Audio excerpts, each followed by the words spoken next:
Assalamualaikum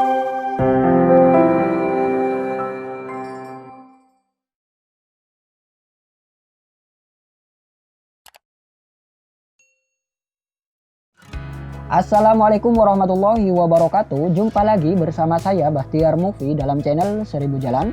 Baik teman-teman, pada video kali ini kami akan memberikan informasi mengenai peta kebutuhan guru di masing-masing daerah di seluruh Indonesia.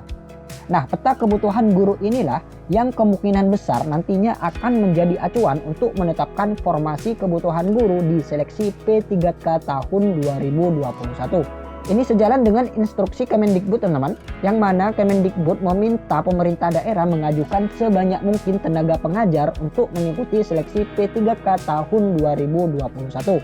Sebab berdasarkan data dari Dapodik, Kemendikbud membutuhkan tambahan sekitar 1 juta pengajar di luar pegawai negeri sipil pada tahun 2021. Nah, agar pemerintah mencapai hal itu, pemerintah pusat mengundang pemerintah daerah untuk mengajukan formasi sebanyak mungkin untuk tenaga pengajar. Kemendikbud juga mengatakan seleksi ini terbuka untuk semua pengajar teman-teman, terutama guru honorer di sekolah negeri maupun sekolah swasta, termasuk untuk lulusan pendidikan profesi guru atau PPG. Dan berikut adalah data kebutuhan guru yang diusulkan oleh masing-masing daerah teman-teman. Dan sebelum lanjut, seperti biasa kami ingatkan kembali buat teman-teman yang belum subscribe ke channel ini, teman-teman subscribe terlebih dahulu dan tekan tombol loncengnya agar nantinya teman-teman selalu mendapat informasi-informasi terbaru seputar P3K ini dari kami. Baik teman-teman, kita langsung saja ke pembahasan. Nah, ini dia teman-teman data kebutuhan guru di masing-masing daerah. Untuk melihatnya teman-teman bisa cek link di deskripsi. Di sini ada dua teman-teman, Dikdas dan Dikmen.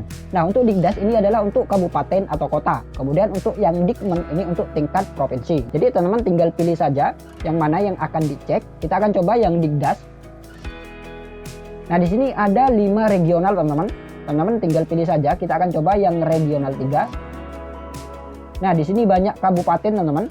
Di sini Kabupaten Alor, Kabupaten Badung, Kabupaten Bangkalan, Kabupaten Bangli, Kabupaten Banyuwangi, Belu, dan kabupaten yang lainnya. Jadi teman-teman tinggal cek sendiri. Kemudian kita akan coba lihat di Kabupaten Bondowoso. Kita klik. Nah, ini dia teman-teman data kebutuhan guru di Kabupaten Bondowoso. Kita lihat yang pertama, jabatan ini guru kelas.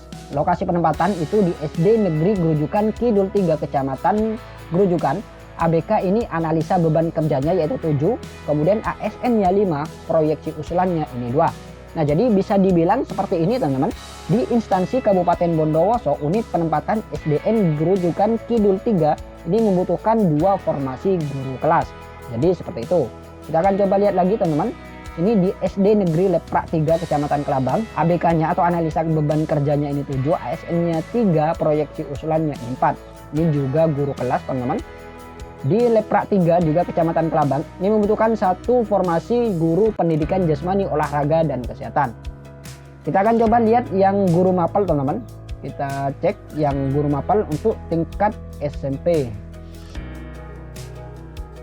Nah, ini dia teman-teman untuk guru mapel tingkat SMP. Kita lihat di sini. Sini guru bahasa Indonesia di SMP Negeri 31 Atap Sumber Beringin. ABK-nya analisa beban kerjanya 1, ASN-nya 0, kemudian usul proyeksinya ini 1. Kita lihat lagi di sini, ini guru bahasa Inggris teman-teman. Sini di SMPN Negeri 21 Atap Ijen, analisa beban kerjanya 1, ASN-nya 0, proyeksi usulannya 1. Nah, jadi teman-teman tinggal cek sendiri sesuai dengan instansi yang ingin teman-teman lamar, dan sesuaikan juga dengan jabatan atau kualifikasi pendidikan yang teman-teman miliki. Kita akan coba yang tingkat provinsi teman-teman. Kita akan cek yang tingkat provinsi. Kita klik yang Dikmen. Nah, ada 5 regional juga teman-teman. Jadi teman-teman tinggal pilih saja. Kita akan coba yang regional 3. Nah, di sini ada Provinsi Bali, Provinsi Jawa Timur, Nusa Tenggara Barat, dan Nusa Tenggara Timur. Kita akan coba cek yang Provinsi Jawa Timur. Nah, ini dia teman-teman usul kebutuhan guru di Provinsi Jawa Timur.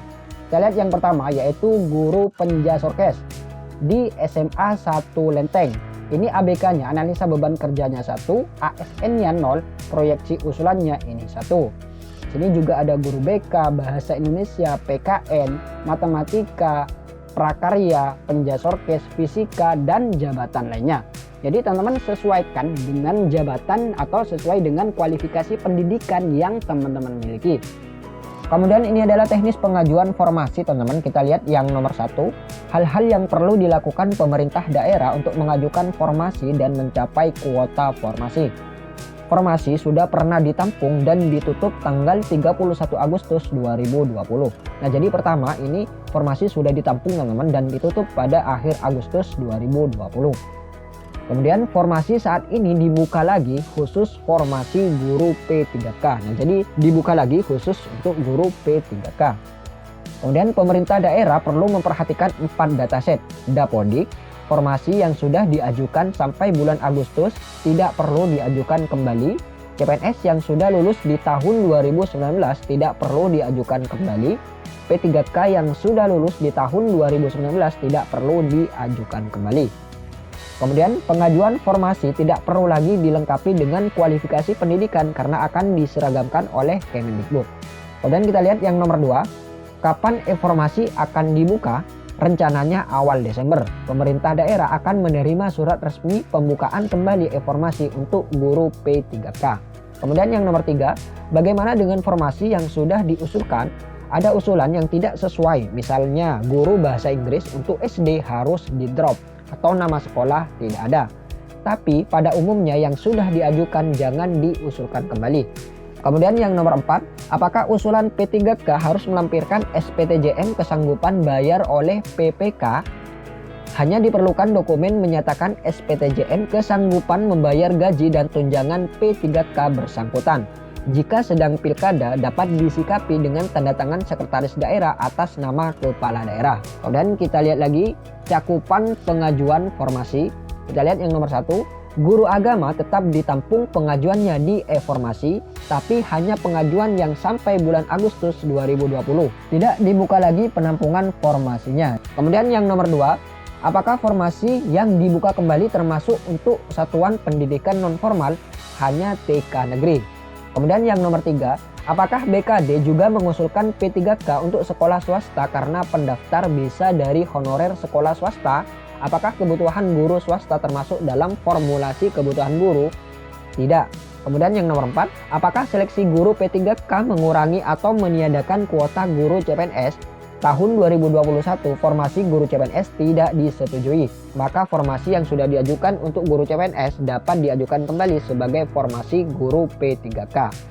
Nah jadi untuk formasi guru CPNS ini kemungkinan masih tetap ada teman-teman berdasarkan dari pidato Kemendikbud. Kita tunggu saja info resminya nanti teman-teman.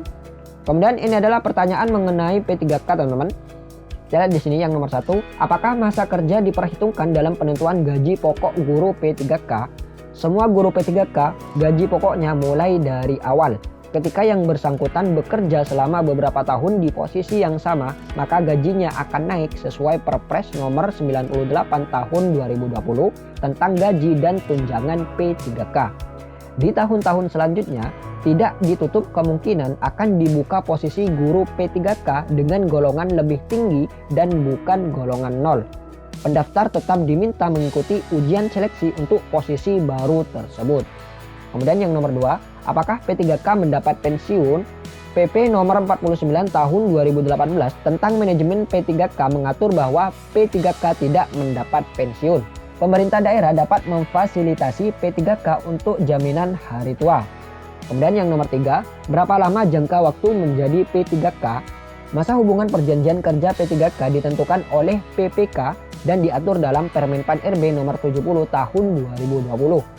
Masa hubungan kerja paling singkat 1 tahun dan paling lama 5 tahun sesuai kebutuhan ASN. Kontrak dapat diperpanjang sampai dengan 5 tahun berikutnya.